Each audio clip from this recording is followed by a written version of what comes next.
दोस्तों, क्या आप जानते हैं भगवान श्री कृष्ण ने अभिमन्यु को क्यों नहीं बचाया? जब चंद्रमा ने सुना कि उनके पुत्र वर्चा को भी पृथ्वी पर जन्म लेने का अधिकार मिला है, तो उन्होंने ब्रह्मा के उस आदेश को मानने से इनकार कर दिया। साथ ही ये भी कह दिया था कि उनका पुत्र वर्चा अवतार नहीं लेगा।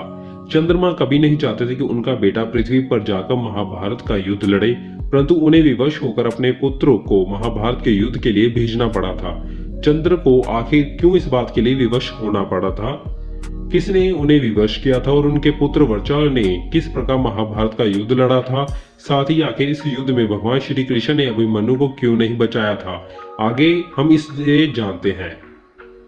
दुष्टों के विनाश के लिए भगवान विष्णु अवतार लेते थे। भगवान विष्णु का साथ देने के लिए सभी देवताओं को पृथ्वी पर या तो अपना अवतार लेना पड़ता था या फिर अपना पुत्र उत्पन्न करना पड़ता था।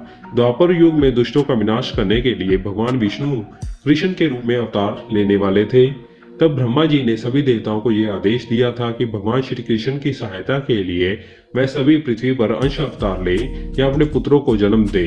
जब चंद्रमा ने सुना कि उनका पुत्र को भी वर्चा को भी पृथ्वी पर जन्म लेने का अधिकार मिला है, तो उन्होंने ब्रह्मा के उस आदेश को मानने से इनकार कर दिया। साथ ही यह भी कह दिया कि उनका पुत्र वर्चा अवतार नहीं लेगा।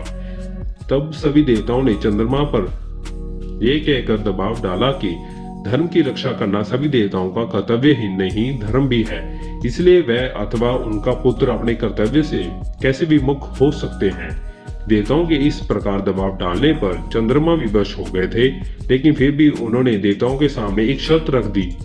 वह शर्त यह थी कि उनका पुत्र ज्यादा समय तक पृथ्वी पर नहीं रहेगा। साथ ही भगवान श्री कृष्ण के मित्र देवराज इंद्र के पुत्र अर्जुन के पुत्र अभिमन्यु के रूप में जन्म लेगा। वह भगवान श्री कृष्ण और अर्जुन की अनुपस्थिति में अकेला ही अपना पराक्रम दिखाता हुआ वीर गति को प्राप्त करेगा, जिससे तीनों लोकों में उसके पराक्रम की चर्चा होगी।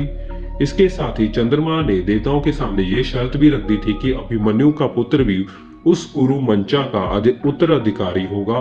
चंद्रमा के इस हट के कारण सभी देवता विवश हो गए।